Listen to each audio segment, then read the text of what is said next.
राम राम दोस्तों। आपकी जो सीरीज चली हुई है एचएससी प्रीवियस ईयर क्वेश्चंस की, तो उसके तहत हम जो हिंदी के प्रीवियस ईयर क्वेश्चन है उन पर डिस्कस करेंगे। इनको बड़े ध्यान से आपने देखना है। आगामी परीक्षाओं के लिए भी ये इम्पोर्टेंट है, क्योंकि सिर्फ एक क्वेश्चन हम डिस्कस नहीं कर रहे, उससे रिलेटेड जितनी बातें हैं जो नए क्वेश्चन बनते हैं वो सारे हम डिस्कस करके चलेंगे। ठीक है, तो करते हैं स्टार्ट। हमारा पहला क्वेश्चन है, ये जो आपके क्वेश्चन है ये एचएससी जो क्लर्क हुआ था 23 सितंबर 2019 को, 23 सितंबर 2019 को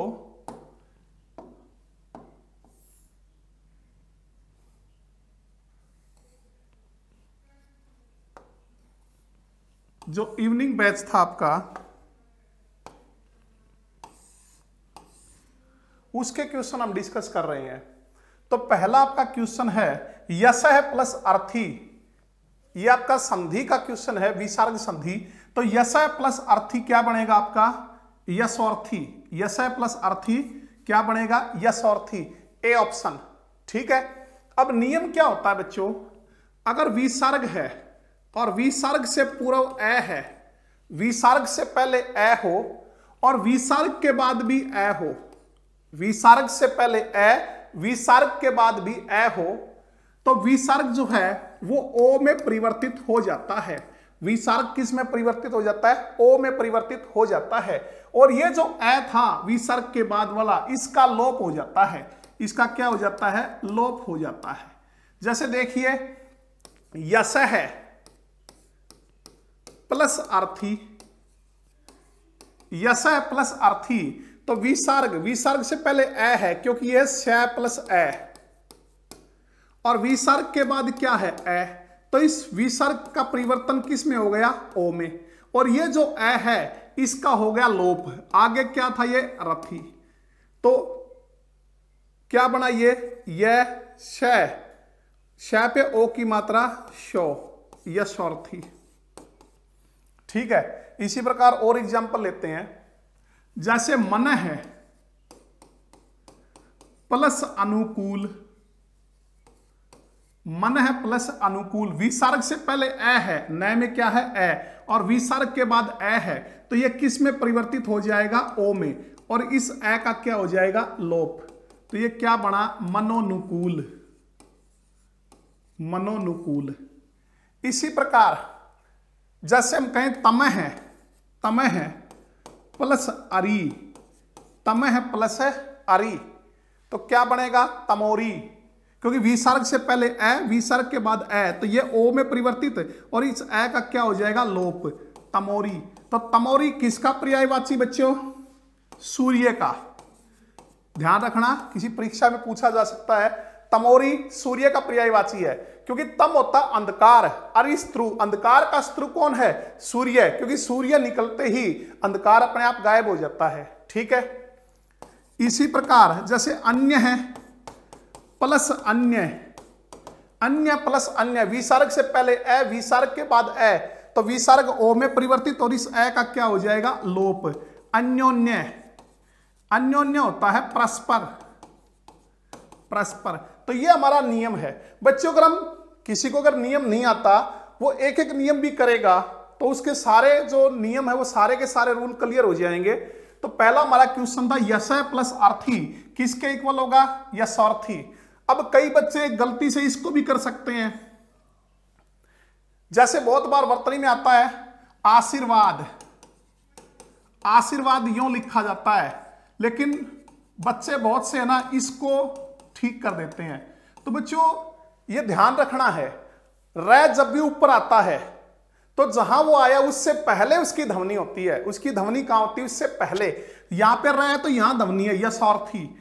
अगर ये र यहां है तो इसकी ध्वनि यहां होगी, ये बनेगा यरसोथी, तो गलत हो जाएगा। जैसे ये यहां र है तो ध्वनि यहां होगी आशीर्वाद, लेकिन यहां तो यहां ध्वनि है, जिसके ऊपर र चढ़ा हुआ है उससे पहले इसकी ध्वनि होती है, यह बनेगा आशीर्वाद। इसलिए वर्तनी से संबंधित कभी भी ऊपर अगर र है, वर्तनी में आया हुआ हो, तो उसका एक बार उच्चारण जरूर करें, नहीं तो वो गलत होने की संभावना होती है कि जहां वो र चढ़ा हुआ, उससे जस्ट पहले उसकी ध्वनि होती है। ठीक है, तो नेक्स्ट क्वेश्चन पे चलते हैं हम। अगला क्वेश्चन है आपका सिर आंखों पर बैठाना, इस मुहावरे का क्या अर्थ है? यह एक मुहावरा दिया हुआ है, सिर आंखों पर बैठाना, इस मुहावरे का क्या अर्थ है? ठीक है, तो सिर आंखों पर बिठाना, इसका अर्थ होता है बहुत सम्मान देना। इसका अर्थ क्या होता है? बहुत सम्मान देना, बहुत सम्मान देना। जैसे हम इसको वाक्य में प्रयोग करें कि लोग जो नेताजी सुभाष चंद्र बोस को अपनी सिर आंखों पर बैठाते थे, लोग जो है नेताजी सुभाष चंद्र बोस को सिर आंखों पर बैठाते थे, मतलब बहुत ज्यादा सम्मान देते थे। नेक्स्ट हमारा क्वेश्चन है, ये हमारा क्वेश्चन है, जिसमें किसी भी प्रकार का व्यय, जिसमें किसी भी प्रकार का व्यय, व्यय मतलब खर्च, अर्थात परिवर्तन या विकार न हो, तो वह क्या कहलाता है? तो बच्चों वह कहलाता अव्यय। जिसमें किसी भी प्रकार का व्यय ना हो, अर्थात परिवर्तन या विकार ना हो, तो उसे हम क्या कहते हैं? अव्यय कहते हैं। बच्चों अव्यय को वैसे अगर आप तोड़ के लिखोगे अ प्लस व्यय, इसमें उपसर्ग जो है अ है,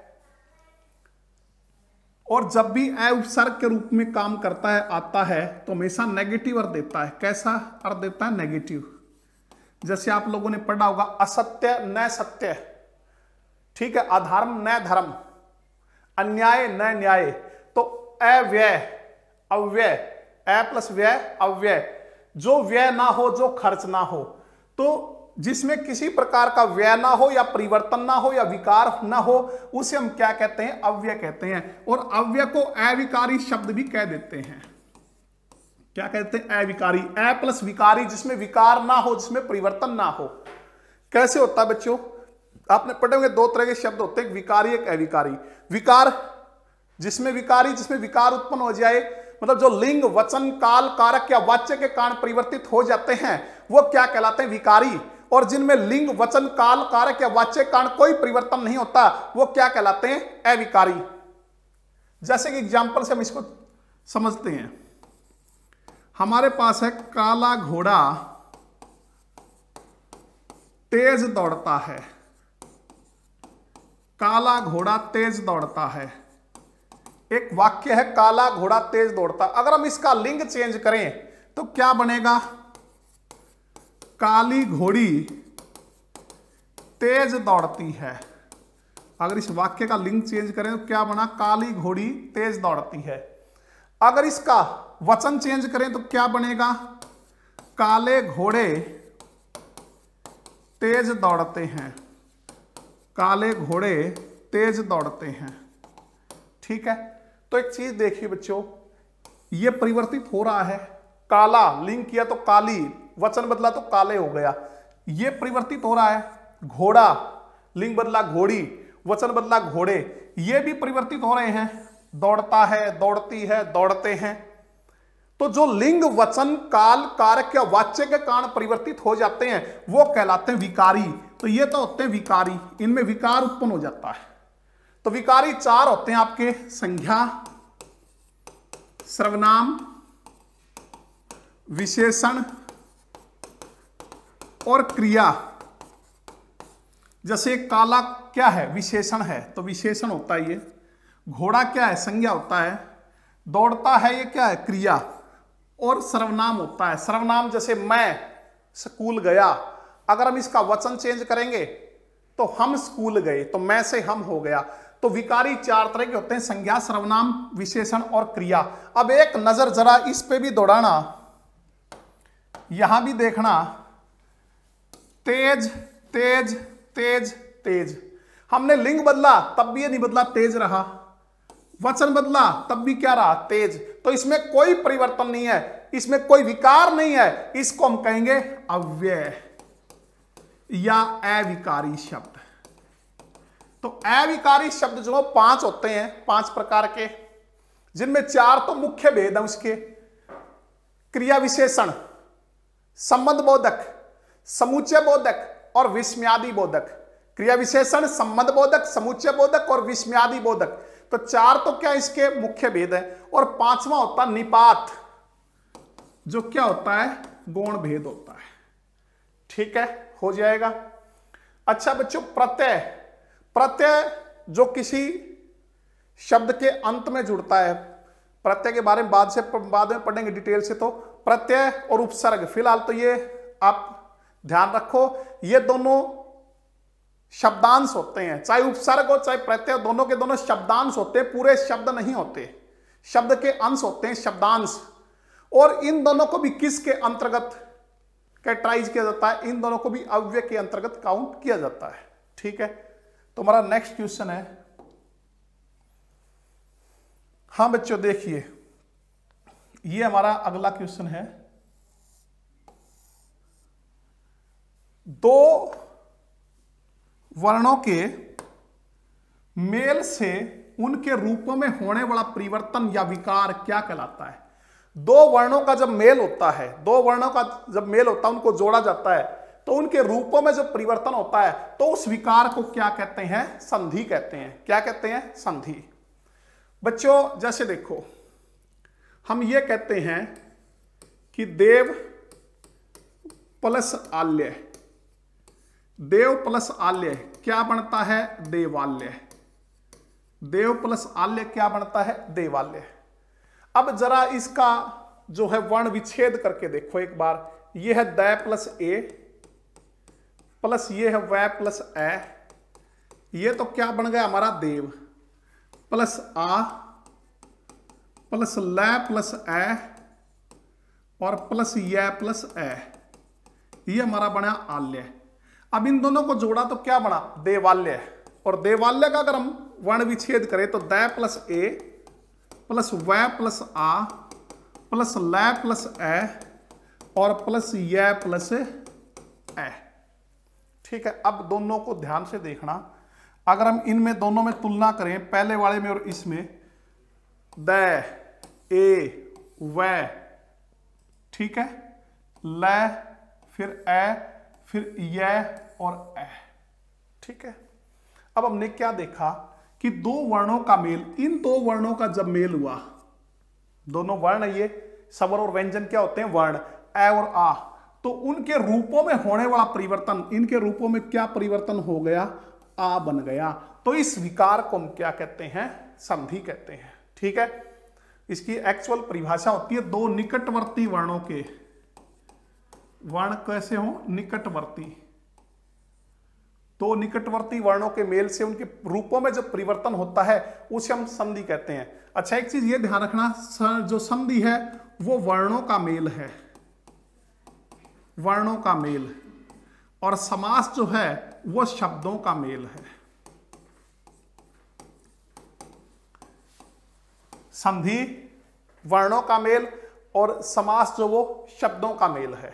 ठीक है, जैसे राजा का कुमार, राजकुमार, ये समास है, इनको पदों को संक्षिप्त करने की प्रक्रिया समास है। तो संधि होती है वर्णों का मेल और ये होता है शब्दों का मेल, समास।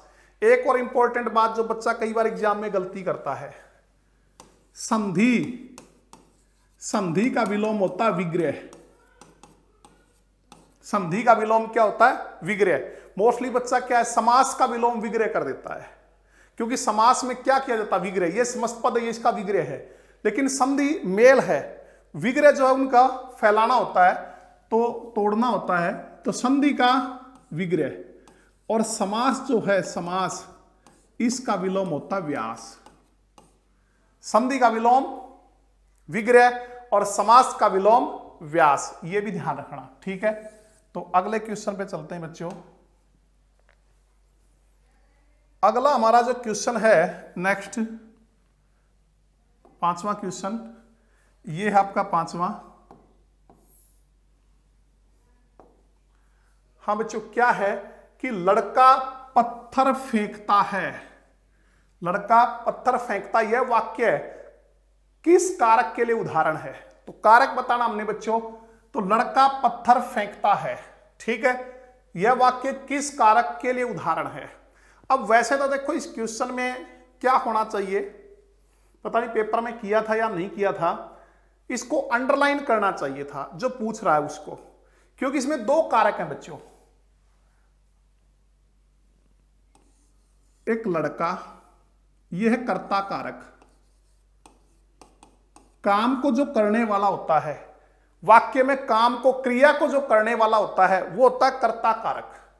ठीक है, जैसे हम कहते हैं राम ने रावण को मारा, राम ने रावण को मारा।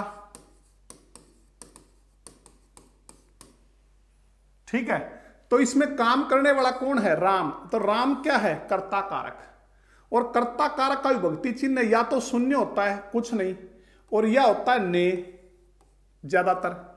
जैसे लड़का या कर्ता, इसके साथ कोई विभक्ति चिन्ह नहीं आता, तो इसका विभक्ति चिन्ह शून्य भी हो सकता है। और यहां क्या है? राम ने रावण को मारा, तो ने भी हो सकता है। वैसे इसके विभक्ति चिन्ह को भी हो सकता है, से भी हो सकता है, दोबारा भी, वो हम बाद में पढ़ेंगे। इसके बाद अगर हम बात करें कर्म की, जैसे में अगर हम पत्थर की बात करें, पत्थर, तो पत्थर क्या है? कर्म कारक है। पत्थर क्या है? कर्म कारक। कर्म क्या होता है? क्रिया के व्यापार का फल जिस पर पड़ता है, क्रिया के व्यापार का फल जिस पर पड़ता है उसे हम कर्म कारक कहते हैं। क्रिया के व्यापार का फल जिस पे पड़ेगा वो कर्म कारक कहलाएगा। इसकी पहचान होती है कि क्रिया से पहले क्या, किसे या किसको, क्रिया से पहले क्या, किसे, किसको शब्द लगा के अगर प्रश्न करें और जवाब मिल जाए, क्रिया से पहले क्या, किसे, किसको शब्द लगा के प्रश्न करें और जवाब मिल जाए तो उसमें कर्म होता है। तो जैसे अगर हम यहां कहें यह क्रिया, इससे पहले क्या लगाएं, क्या फेंकता है, तो जवाब मिलेगा पत्थर। तो इसमें कौन सा कारक है? कर्म है। तो ऐसे केस में अंडरलाइन किया होता है, देखते हैं पेपर में कैसे था। तो अगर इसको अंडरलाइन करें तो क्या आएगा? कर्म कारक। और अगर इसको अंडरलाइन करें तो क्या आएगा? कर्ता कारक। ठीक है, जैसे हम कहें राम ने रावण को मारा, तो यह क्रिया है, मारा। इससे पहले क्या, किसे, किसको लगाएंगे। ठीक है, तो राम ने किसे मारा, जवाब मिलेगा रावण को। तो इसका मतलब ये क्या है? कर्म है। तो कर्म की पहचान क्या है? क्रिया से पहले क्या, किसे, किसको लगा के प्रश्न कीजिए, अगर जवाब मिल जाए आपको तो उसमें कर्म है, और नहीं तो उसमें कर्म नहीं है। ठीक है, जैसे हम यह कहें गीता पुस्तक पढ़ती है, गीता पुस्तक पढ़ती है, तो यह क्रिया है, इससे पहले लगाएंगे क्या। अच्छा, यह भी ध्यान रखना, क्या अप्राणीवाचक है। क्या क्या है? अप्राणीवाचक, मतलब निर्जीवों के लिए क्या का प्रयोग होता है, और किसे और किसको जो है वो प्राणीवाचक हैं, मतलब सजीवों के लिए किस का प्रयोग करते हैं, किसे या किसको का। तो यह पुस्तक निर्जीव है, तो क्या का प्रयोग किया। तो राम गीता क्या पढ़ती है, जवाब मिलेगा पुस्तक। इसका मतलब इसके अंदर कर्म है। और काम को करने वाला वो क्या है? कर्ता। पढ़ने का काम कौन कर रही है? गीता। ये क्या है? कर्ता। यहां रावण क्या था? सजीव। तो हमने किसका प्रयोग किया? किसे या किसको का। राम ने किसे मारा? रावण को। या किसको मारा? रावण को। ठीक है, तो बच्चों कर्ता कारक तो वो होता है वाक्य में काम को जो करने वाला, क्रिया को जो करने वाला, वो कर्ता कारक है। विभक्ति चिन्ह शून्य भी हो सकता, ने भी, से भी, दोबारा भी, को भी। और कर्म, क्रिया के व्यापार का फल जिस पर पड़ता है वो कर्म कारक है। विभक्ति चिन्ह इसमें भी शून्य भी हो सकता है, जैसे यहां कोई विभक्ति चिन्ह नहीं आया, यहां कोई विभक्ति चिन्ह नहीं आया, को भी हो सकता है, राम ने रावण को मारा। ठीक है, हो जाएगा। अगला देखिए, अगला है बच्चों, बिल्कुल आसान सा क्वेश्चन है ये आपके सामने क्वेश्चन, कि खोटा शब्द का विलोम शब्द क्या है। तो खोटा होता खरा, खरा का विलोम खोटा, खरा का खोटा। छोटा बड़ा, छोटा का विलोम क्या होगा? बड़ा। और खरा का क्या होगा? खोटा। तो खोटा का विलोम क्या होगा? खरा। ठीक है, अगले क्वेश्चन पे चलते हैं। हाँ बच्चों, ये देखिए, इसमें क्या है कि स्त्री कपड़ा सीती है, यह वाक्य किस वाच्य में है? स्त्री कपड़ा सीती है, ये वाक्य किस वाच्य में है? तो ये कर्तृवाच्य है। कौन सा है? कर्तृवाच्य। कर्तृवाच्य, ठीक है बच्चों। 3 तरह के वाच्य होते हैं। सबसे पहले कर्तृवाच्य। कर्तृवाच्य होता है जिसमें कर्ता प्रधान हो। कर्ता क्या हो? प्रधान हो, पहली बात। दूसरी बात, कर्ता के साथ या तो विभक्ति चिन्ह कुछ भी नहीं होगा या ने होगा। तीसरी बात, अकर्मक व सकर्मक दोनों क्रियाएं हो सकती हैं। अकर्मक व दोनों सकर्मक किसी प्रकार की क्रिया हो सकती है, ठीक है। और क्रिया जो है वो कर्ता या कर्म किसी के भी लिंग वचन के अनुसार हो सकती है।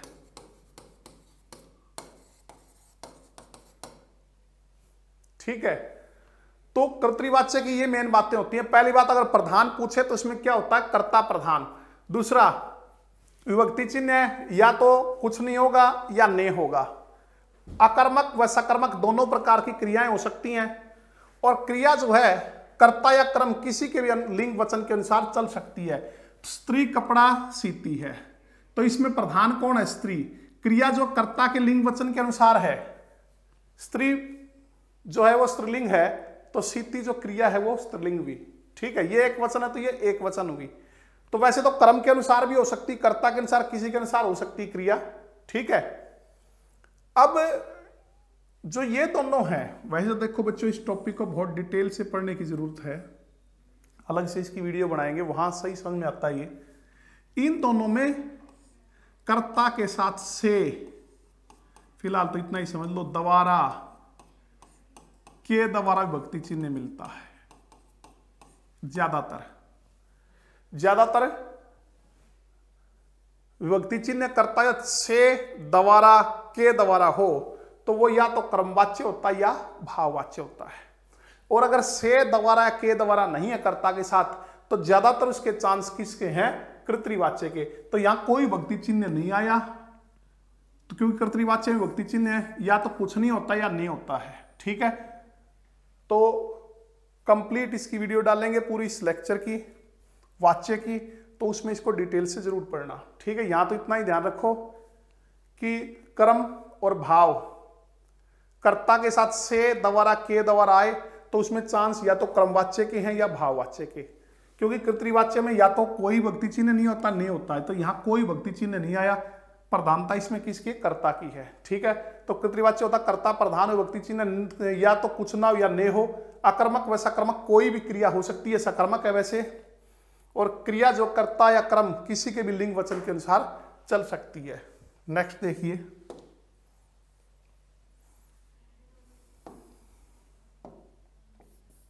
ये हमारा अगला क्वेश्चन है। संज्ञाओं के जिस रूप से उनकी संख्या का बोध होता है उसे व्याकरण में क्या कहते हैं? बहुत ही आसान क्वेश्चन आया है। उसे व्याकरण में वचन कहते हैं, क्योंकि वचन का अर्थ होता है संख्या। ठीक है, वचन का अर्थ क्या होता है? संख्या। तो संज्ञाओं के जिस रूप से, क्योंकि संज्ञा के 3 विकार तत्व होते हैं बच्चों। ये भी क्वेश्चन पूछ ले तो आपको पता होना चाहिए, संज्ञा के विकार तत्व कितने होते हैं? 3। पहला लिंग, दूसरा वचन और तीसरा कारक। लिंग, वचन और कारक। तो इनमें से संज्ञा के जिस रूप से उसकी संख्या का बोध हो उसे हम क्या कहते हैं? वचन, क्योंकि वचन का अर्थ है संख्या। और वचन आप जानते हो 2 प्रकार के होते हैं, एक वचन और बहुवचन। जो केवल एक संख्या का बोध कराए वो एक वचन है, एक से अधिक संख्याओं का बोध कराए वो क्या होता है? बहुवचन होता है। ठीक है, जैसे घोड़ा एक वचन है और घोड़े ये क्या है? हमारा बहुवचन है। ठीक है, हो जाएगा। आगे चलते हैं। ये हमारा क्वेश्चन है एचएससी क्लर्क 23 सितंबर 2019 मॉर्निंग सेशन के क्वेश्चन है। इससे पहले हमने जो क्वेश्चन डिस्कस किए वो एचएससी क्लर्क के ही थे, 23 सितंबर 2019 के वो इवनिंग सेशन के थे, और अब ये जो क्वेश्चन है किसके हैं, मॉर्निंग सेशन के हैं। तो देखिए इनको, ये हमारा क्वेश्चन है बच्चों, निंदा शब्द का विलोम क्या है? तो निंदा का विलोम है स्तुति। स्तुति बच्चों, स्तुति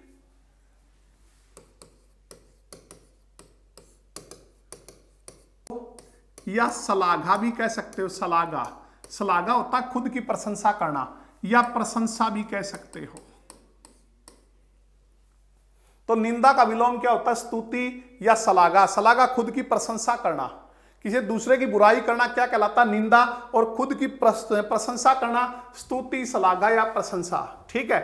अगर बच्चों निंदा की बजाय निंदे होता, ध्यान देना, निंदा की बजाय निंदे, तो इसका बनता स्तुत्य या श्लाघ्य,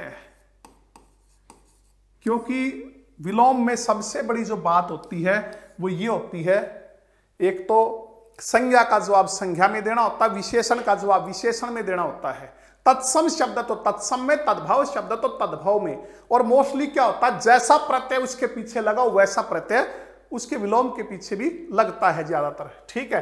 अब निंदा में स्तुति या श्लाघा है, अब निंदे इसमें यह प्रत्यय लगा तो स्तुति में यह प्रत्यय लग के स्तुत्य बना, श्लाघा में श्लाघ्य। ठीक है। या प्रशंसनीय भी कह सकते हो, अनीय प्रत्यय। तो निंदा, स्तुति या श्लाघा या प्रशंसा, अपनी बड़ाई करना खुद स्तुति या श्लाघा कहलाती है, अपनी प्रशंसा। दूसरे की बुराई करना निंदा कहलाती है। निंद्य, स्तुत्य या श्लाघ्य या प्रशंसनीय। दूषण, भूषण, दूसरा क्या होता है बच्चों? भूषण होता है। ठीक है, कर लोगे। नेक्स्ट देखिए,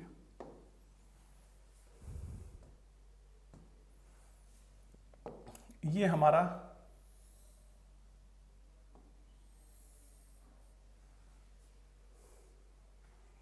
विमला से दिन में नहीं सोया जाता। विमला से दिन में नहीं सोया जाता, यह वाक्य किस वाच्य में है? तो बच्चों वाच्य का एक क्वेश्चन पहले भी आया था। अब देखो, वहां हमने कर्तृवाच्य कहा था। अब मैंने एक बात कही थी आपको वहां पे, उसी बात का मैं प्रयोग करता हूं कि कर्म और भाव।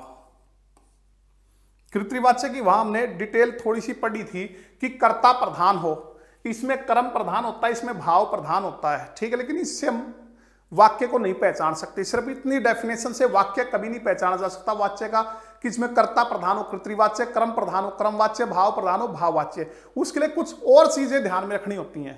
क्या मैंने क्या बताया था? जिसमें से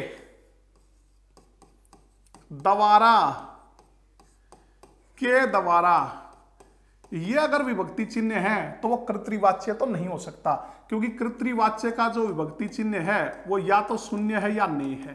तो या ना तो शून्य ना ने, ये से है। इसका मतलब ये तो हमारा ऑप्शन कैंसिल। अब हमारे दो ऑप्शन बच गए। अगर कर्ता के साथ से द्वारा, के द्वारा विभक्ति चिन्ह आया हुआ है तो या तो वो क्रमवाच्य होगा या भाववाच्य होगा। अब इनमें कैसे डिफरेंस करेंगे बच्चों? इसमें सकर्मक क्रिया का होना जरूरी है। सकर्मक क्रिया क्यों? क्योंकि क्या कहता है, कर्म प्रधान हो। तो कर्म प्रधान कब होगा? जब उसके अंदर कर्म होगा तभी तो प्रधान होगा, और जिसमें कर्म होगा वो सकर्मक होगी। तो इसके अंदर तो सकर्मक क्रिया होनी जरूरी है, और इसके अंदर अकर्मक क्रिया होती है। यह सबसे बड़ा डिफरेंस है इनमें। अब कई बच्चों को अकर्मक या सकर्मक क्रिया का नहीं पता। बच्चों अकर्मक सकर्मक बिल्कुल आसान होता है। कैसे होता है? हमने पढ़ा जिस के साथ, जिस क्रिया के साथ कर्म हो वह सकर्मक, कर्म ना हो अकर्मक। और कर्म की पहचान इसी लेक्चर में हमने पढ़ी थी कि कर्म की पहचान क्या, क्रिया से पहले क्या, किसे, किसको शब्द लगाइए। अगर क्रिया से पहले क्या, किसे, किसको शब्द है लगा हुआ तो उसमें कर्म है, कर्म है तो वो सकर्मक है। ठीक है। और अगर क्या, किसे, किसको लगाने से जवाब नहीं मिल रहा तो उसके अंदर कर्म नहीं है और वो अकर्मक क्रिया है। ठीक है। अब इसमें देखो, विमला से दिन में नहीं सोया जाता, तो क्या नहीं सोया जाता? अगर हम क्रिया से पहले यहां लगाएं भाई क्या नहीं सोया जाता, क्या लगाया, तो हमें कोई जवाब नहीं मिलता, कोई जवाब नहीं मिलता। इसके अंदर क्रिया जो है कर्म नहीं है, कर्म नहीं है तो क्रिया कौन सी है, अकर्मक है। अकर्मक है तो इसका मतलब ये क्या हुआ, भाववाच्य। ठीक है, दो चीजों से पहचाना हमने। पहला, से द्वारा के द्वारा लगा हो, या तो कृतवाच्य है, सॉरी कृतवाच्य नहीं हो सकता, या तो कर्मवाच्य है या भाववाच्य है। ठीक है, जैसे कि एग्जांपल और लेता हूं मैं, राम से पत्र लिखा गया, राम से पत्र लिखा गया। ठीक है, अब यहां देखो कर्ता के साथ से आया, या द्वारा भी हो सकता था, राम द्वारा पत्र लिखा गया, तो इसका मतलब यह कृतवाच्य तो नहीं हो सकता, या तो क्या है कर्मवाच्य या भाववाच्य। तो अब आगे कैसे डिफरेंस करेंगे, अगर इसमें कर्म है यानी कि क्रिया सकर्मक है, कर्म है तो कर्मवाच्य है, और अगर कर्म नहीं है तो अकर्मक क्रिया है, फिर भाववाच्य होगा। तो बच्चों कर्म की पहचान के लिए हम क्रिया से पहले क्या लगाते हैं, क्या किसे किसको, तो यहां लगाओ क्या लिखा गया, तो जवाब मिलेगा ना पत्र। पत्र इसका मतलब इसमें कर्म है, कर्म है तो ये कौन सा वाच्य है, कर्मवाच्य। ठीक है, और अगर ये होता राम से चला नहीं जाता, राम से चला नहीं जाता, अब से आया कर्ता के साथ, से आया कर्ता कर्तृवाच्य तो नहीं हो सकता, से द्वारा के द्वारा या तो कर्मवाच्य या भाववाच्य है। तो अब बात करें कर्म है या भाव है, तो कर्मवाच्य में कर्म का होना जरूरी है, मतलब क्रिया से पहले क्या किसे किसको शब्द लगाने से जवाब मिलना चाहिए, तब कर्मवाच्य होगा, नहीं तो भाववाच्य। तो ये क्रिया है, चला जाना क्रिया है, क्या चला नहीं जाता, किससे चला नहीं जाता, नहीं क्या चला नहीं जाता, तो कोई जवाब नहीं है, कोई जवाब नहीं तो इसका मतलब कर्म नहीं है, कर्म नहीं है तो ये क्या है, भाववाच्य। ठीक है, तो इस प्रकार इनको पहचानना है। एक बात और होती है, इसमें जो क्रिया होती ना भाववाच्य में, सदैव एक वचन पुल्लिंग, सदैव एक वचन पुल्लिंग और अन्य पुरुष में होती है, मतलब कर्ता चाहे बहुवचन हो, क्रिया हमेशा पुल्लिंग में, एक वचन में और अन्य पुरुष में। जैसे मोरों से नाचा नहीं जाता, अब मोरों क्या है, मोरों, मोरों बहुवचन है लेकिन क्रिया नाचा नहीं जाता एक वचन में है। ठीक है, लड़की से गाया नहीं जाता, लड़की क्या है स्त्रीलिंग, लेकिन क्रिया गाया नहीं जाता पुल्लिंग में है, तो इसकी भाववाच्य क्रिया सदैव एक वचन पुल्लिंग और अन्य पुरुष में होती है। तो नेक्स्ट देखिए, ये हमारा अगला क्वेश्चन है बच्चों, आज का काम कल पर नहीं छोड़ना चाहिए। इस वाक्य में कल क्या है, इस कल के बारे में बताना है कि कल क्या है, ये बताना हमने। आज का काम कल पर नहीं छोड़ना चाहिए, तो बच्चों ये एक अव्यय है, अव्यय की डेफिनेशन पढ़ी थी ना इसी में, कि अव्यय क्या होता है जिसमें लिंग वचन काल कारक या वाच्य के कारण कोई परिवर्तन ना आए, जो कभी नहीं बदलता वो अव्यय होता है। तो बच्चों ये भी कभी नहीं बदलेगा, कल चाहे लिंग बदलो वचन बदलो कल ही रहता है, काल बदलो ये कल ही रहेगा, तो ये परिवर्तित नहीं होगा, इसलिए ये क्या है, अव्यय है, अव्यय या अविकारी शब्द।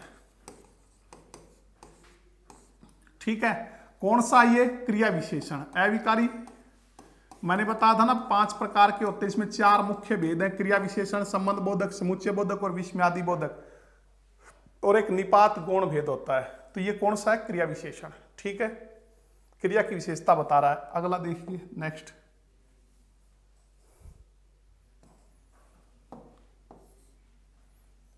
अब देखो बच्चों बड़ा अच्छा क्वेश्चन है, राम तैरता है, राम तैरता है, यह वाक्य क्रिया के लिए उदाहरण है। इसमें सकर्मक क्रिया है, द्विकर्मक है, अकर्मक है। अभी हम पढ़ के आए बच्चों कि सकर्मक कौन सी होती है, जिसके साथ कर्म हो, कर्म हो। द्विकर्मक जिसमें 2 कर्म हो।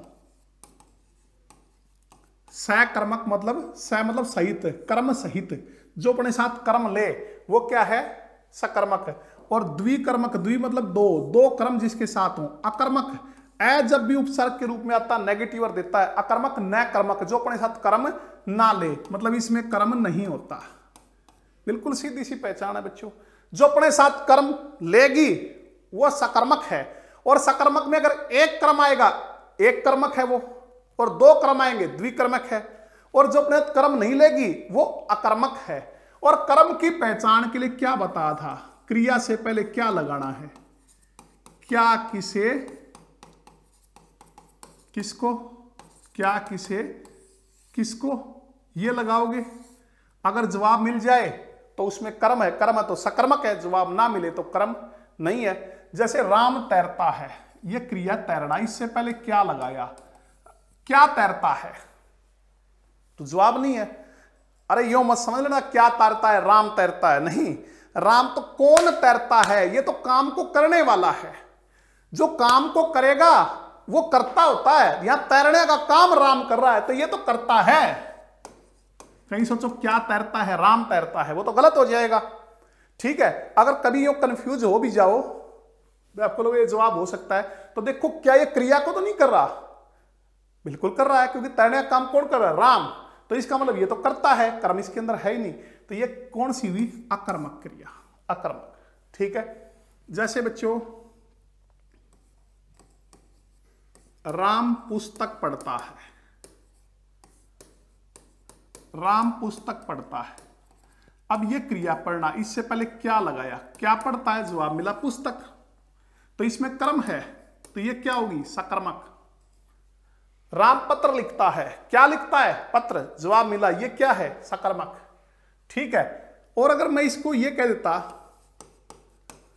उसने मुझे पेन दिया, उसने मुझे पेन दिया, उसने किसे पेन दिया, मुझे, किसे लगाने से जवाब आया, उसने किसे पेन दिया, मुझे, तो ये कर्म है, बिल्कुल है।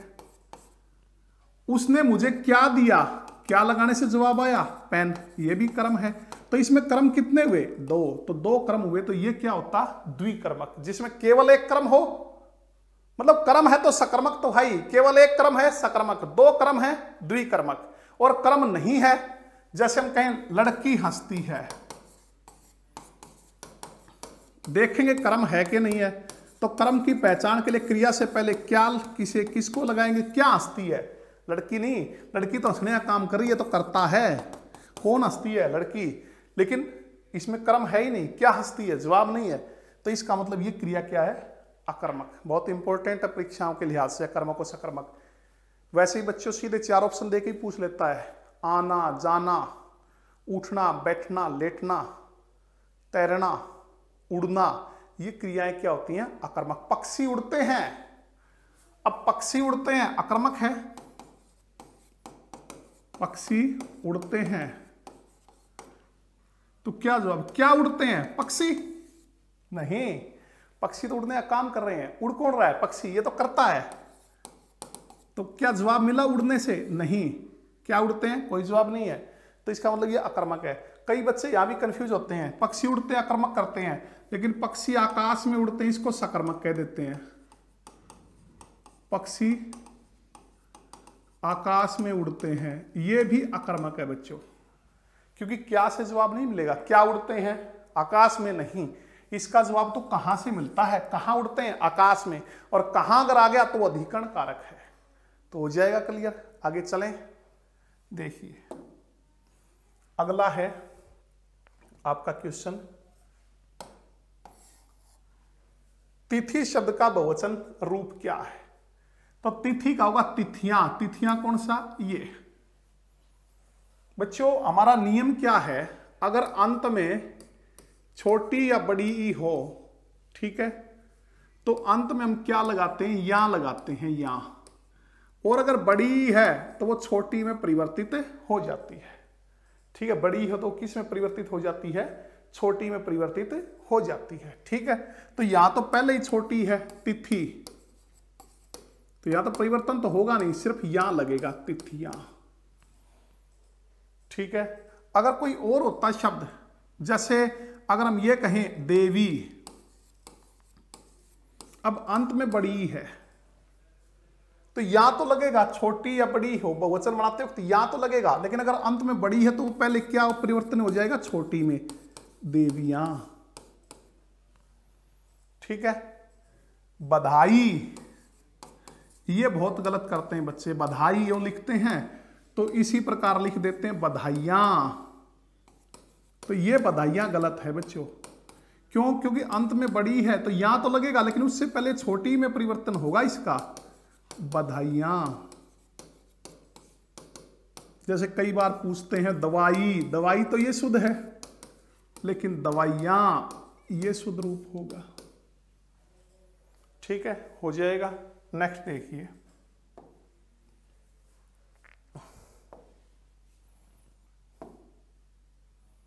ये हमारा अगला क्वेश्चन है बच्चों।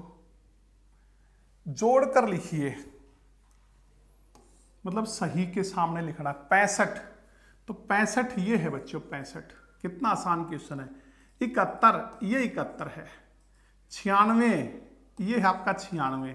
69, ये 69, और 37, ये आपका 37 है। तो 65 ग ऑप्शन में है, तो ए का किससे मेल होगा? ग से, तो ए का ग से, ये दो ऑप्शन है ग वाले। तो दूसरा देखते हैं फिर 71, 71 ख से, तो ग और ख ये ऑप्शन हो गया आपका। इसमें कई बार ना गिनतियों में ध्यान रखना बच्चों, कई बार सीधा आ जाता है। जैसे आपको ये कह देता है भाई ये क्या है, तो इसमें गलती बहुत होती है। ये होता है 53, हिंदी में क्या लिखा जाता है? 53। वैसे तो 1 से 100 तक गिनती लिखनी सिखाएंगे हिंदी में, क्योंकि एचएससी ने बहुत बार क्वेश्चन पूछे गिनतियों के। हम मोस्टली 53 कर देते हैं, वो गलत हो जाता है। जैसे ये पूछ लेता है कई बार, ये क्या है? ये 63 है। क्या है ये? 63 है। मानक हिंदी में 63 है, कभी 63, वो गलत हो जाएगा। तो विशेष ध्यान रखना, ये 53 है, यूं लिखा जाता है, ये 63 है। ठीक है, तो अगला क्वेश्चन है बच्चों आपका, ये देखिए नेक्स्ट। चोर की दाढ़ी में तिनका। चोर की दाढ़ी में तिनका, ये चोरी नहीं है, ये क्या आना चाहिए? लोकोक्ति आपकी चोर। चोर की दाढ़ी में तिनका, इस लोकोक्ति का अर्थ क्या है बच्चों? चोर की दाढ़ी में तिनका, इसका अर्थ है दोषी स्वयं डरता रहता है। मतलब दोषी जो है वो अपने व्यवहार से स्वयं बता देता कि दोष मैंने किया है। चोर की दाढ़ी में तिनका, इसका अर्थ होता है कि जो दोषी व्यक्ति जिसने दोष किया है वो अपने हाव भाव से, अपने व्यवहार से खुद बता देता है कि वो दोषी है, उसे कहते हैं चोर की दाढ़ी में तिनका। ठीक है, जैसे आप लोग घरों में रहते हो, किसी से अचानक रसोई घर में कुछ टूट गया, किसी को नहीं पता लगा, किसी बच्चे से कुछ टूट गया, जैसे प्लेट गिरी और टूट गई, किसी को पता नहीं लगा। ठीक है, वो थोड़ी देर बाद बच्चा दोबारा आता है, वो कहता है घर वालों से, क्या कोई बिल्ली आई थी क्या? कुछ टूटने की आवाज आई। तो घर वाले तुरंत पहचान जाते हैं कि इसी ने प्लेट तोड़ी है। क्यों? क्योंकि कोई बिल्ली तो आई नहीं, कोई बिल्ली आई नहीं ना, उन्होंने सुना कुछ। ठीक है, किसी को पता नहीं लगा था, लेकिन उसने अपने व्यवहार से क्या कर दिया? स्वयं बता दिया कि दोषी मैं हूं। तो दोषी स्वयं डरता रहता है, या दोषी जो अपने व्यवहार से दोष करने का जो है वो हिंट दे देता है, वो क्या कहलाता है? चोर की दाढ़ी में तिनका। ठीक है, अगला बच्चों हमारा लास्ट क्वेश्चन है इस क्लास का। निम्नलिखित में से कौन सा वाक्य संदिग्ध वर्तमान काल का उदाहरण है? संदिग्ध वर्तमान काल मतलब डाउटफुल प्रेजेंट। डाउटफुल प्रेजेंट का एग्जाम्पल हमने बताना है। ठीक है, तो बच्चों डाउटफुल प्रेजेंट जो है इनमें से कौन सा होगा? ये कह रहा मैं पढ़ रहा होऊंगा। ठीक है, पढ़ा होगा, मैं शायद पढ़ रहा हूं, और मैं पढ़ रहा हूं। तो बच्चों इसमें से डाउटफुल कौन सा है? ये डाउटफुल है, मैं पढ़ रहा होऊंगा। ठीक है, मतलब डाउटफुल में क्या, उसमें शक रहता है, संदेह रहता है। जैसे इसका नाम है संदिग्ध। मतलब क्या होता है इस काल में कि एक तो चीज कोई व्यक्ति निश्चय के साथ कहे, निश्चय के साथ कहे, ठीक है, वो तो होता है आपका, अगर बिल्कुल निश्चय के साथ कहोगे कोई बात, जैसे मैं ये कहूं वह दिल्ली गया, इसका मतलब पूरा निश्चय से मैं कह रहा हूं मेरे को पता वो दिल्ली गया। लेकिन अगर मैं कहूंगा दिल्ली गया होगा, दिल्ली गया होगा, तो यह डाउट पैदा हुआ, गया कि नहीं गया। तो ये डाउटफुल पास्ट होता है और डाउटफुल प्रेजेंट, इन दोनों में थोड़ा सा डिफरेंस है, ध्यान देना। संदिग्ध भूत, इनमें कई बार गलती होती है, और संदिग्ध वर्तमान में।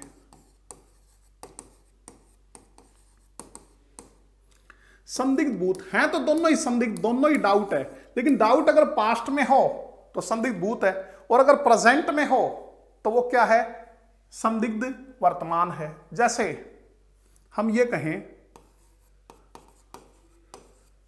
बच्चे क्रिकेट खेले और उन्हें कह दिया होंगे, खेले होंगे, पता नहीं खेले कि नहीं खेले, तो डाउट हुआ, लेकिन डाउट कहां का है, ये पास्ट का, खेले होंगे। तो इसकी पहचान तो क्या होती है कि लास्ट में मिलेगा होगा, होगी, होंगे, ठीक है, किसकी, संदिग्ध भूत की, और उससे पहले मिलेगा धातु के साथ आ, ई, ए, आ, ई, ए। जैसे देखो खेल धातु ए, धातु में ए, और साथ में होगा, होगी, होंगे। वह दिल्ली गया होगा, तो लास्ट में होगा है, लेकिन उससे पहले क्या है, जो गया, गया क्या है, आ प्रत्यय इसके अंदर, ठीक है। और जो संदिग्ध वर्तमान होता है, इसमें धातु में क्या होगा, ता, ते, ती, या रहा, रहे, रही, प्लस होगा, होगी, या होंगे। मतलब लास्ट में, क्योंकि डाउट है, दोनों में ही क्या मिलेगा, लास्ट में होगा, होगी, होंगे, दोनों में ये होगा लास्ट में। लेकिन उससे पहले पास्ट में अगर है तो धातु में आ, ई, ए होगा, और अगर हम बात करें किसकी, प्रेजेंट की, तो उसमें क्या होगा, ता, ते, ती, रहा, रहे, रही, ठीक है। तो ये रहा और ये होगा, ठीक है। वैसे तो होगा, इससे तो क्या होता है, डाउट पैदा, और ये रहा, रहे, रही, या ता, ते, ती से पहले हो तो वो क्या होता है आपका, प्रेजेंट में, यानी कि वर्तमान काल में। जैसे अगर हम इसको लिखें, बच्चे क्रिकेट खेलते होंगे,